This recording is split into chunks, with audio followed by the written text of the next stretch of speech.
their best show in town. You too, baby. Check them out. Now this is a rough way to start your day out on the water. Our guys obviously showed up out here, went to start the boat, and well, things just weren't working out, and now we're having to jump the boat off this truck. But you're out on the water long enough, it's bound to happen at some point. Welcome back, guys, to the greatest show on earth, and that is the Miami Boat Ramps channel. I'm your host, Broncos Guru, in collaboration with our boy Wavy Boats, and it's another Wavy Guru Productions back down at the ramp, and today we're visiting Boynton. And it's been interesting, actually, because I've been watching the people on the ski next to them as well. They've been floating around out here for about 5 or 6 minutes. No lines. They've opted not to tie off on anything, so this lady just keeps pushing it around. And now she's heading back over to the other ski that's just floating around, and she'll push it around as well.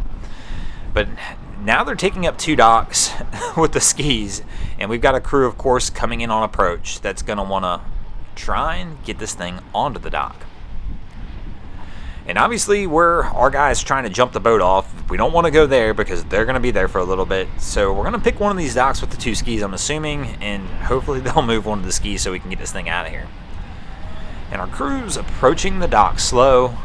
It looks like somebody's getting some coaching, so we've got Wifey who's going to try and make the approach on this one. And so far, she looks pretty good. Kind of taking the slow roll approach, but you can tell the wind and current's going to pull her off.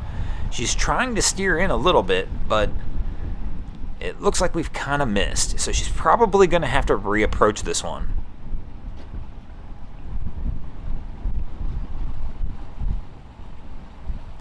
So she's going to back up and try and reset up her approach angle.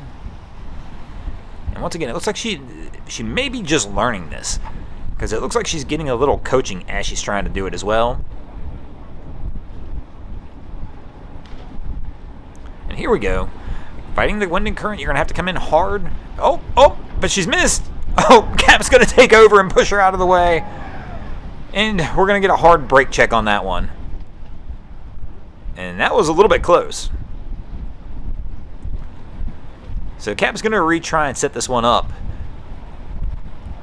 And it looks like, I'm guessing he's not going to go for the same one.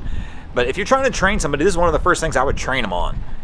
Look and see which way the wind and current's going, and let it push you into the dock, which is what it looks like Cap's going to do here. So he let Wifey try and come from the stronger, harder approach angle, and Cap's going to take the easier angle here, which is the right call. But he probably should have guided her on that to start off with. And there's flags down here at the ramp, so you can usually tell where your battles are going to be. And he's going to step this one off, and they're going to get this one tied up.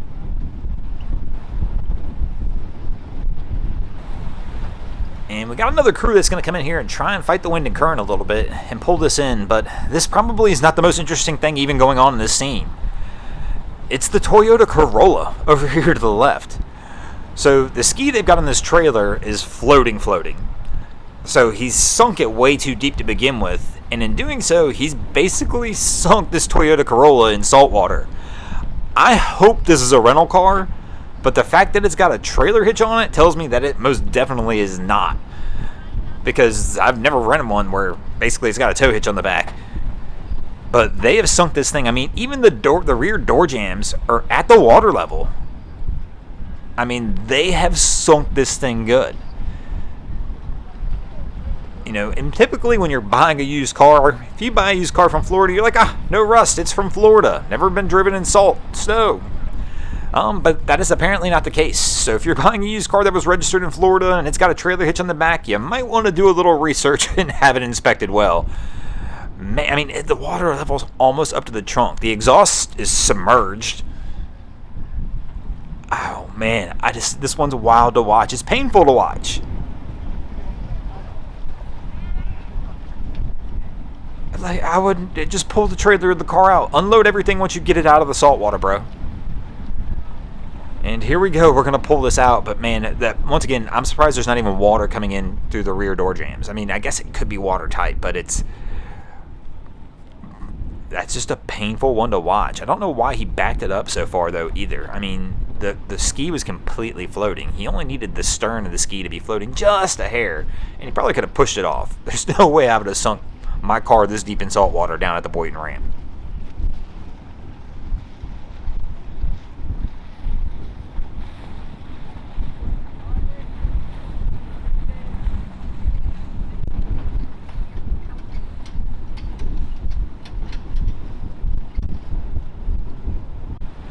The struggle is real at the boat ramp. My man has been at this for almost 4 or 5 minutes already, and it's not getting any better. And this is a pretty long trailer. Usually these are easier to manage. So typically when I see struggles, it's because somebody's struggling with a smaller, narrower trailer. It's got a tighter turning radius. Every little small move you do is magnified on something like that. This trailer, guide poles, everything shouldn't be that bad, but maybe it's one of their first times. But if you can't tell, this is not the first time. You don't want to do this the first time on a Saturday at the ramp. I mean, you can tell there's trucks there waiting. And our man, oh Lord, it's not looking any better here. But I would definitely pick a weekday, go down to the ramp, spend an hour down there just practicing, just trying to get it figured out. And they're kind of getting their turn back right here. Maybe they'll get this one rolling. Oh, it's going to be too tight. They're going to have to straighten it back out.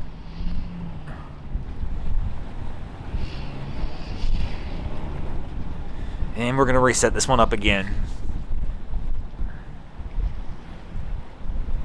No, don't pull so far. Oh, the further he's pulling away, the worse it's making it for him on their trying to reapproach. He's got a good angle. Turn hard. Oh, no. We're off again. Oh, man.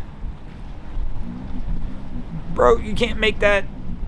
You're going to have to start over. Oh, sometimes these ones are the most painful ones to watch. And I always find it amazing because when you really think about it, that means the person that's driving this truck, all these people on the dock are with them, this is the best person. This is the person they deemed probably has the most skill to be able to do this. And they're not looking terrible here. If they can keep it going right, he's a little far left, but you might be able to counteract this one and get it down there still.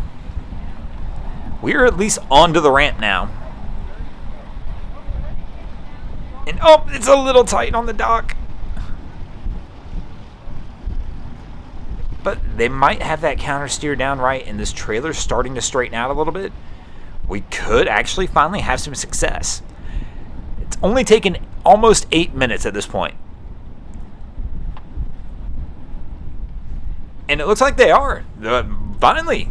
Hallelujah. We're going to get this one in the water, and they're going to be able to get this thing out of here. And speaking of getting out of here, we're going to get out of here as well. Thanks for watching. I hope you enjoyed this episode of Miami Boat Ramps. If you did, please check out our other content. We have our good friend Wavy Boats, who does a bunch of great things over at Haulover Inlet. My channel, Broncos Guru, we do some great comedy boating videos over there as well. And of course, we've got Boats vs. Haulover, where man and machine take on Mother Nature down at Haulover Inlet in Miami, Florida. And if you guys haven't already, go ahead and drop an anchor on the subscribe button here.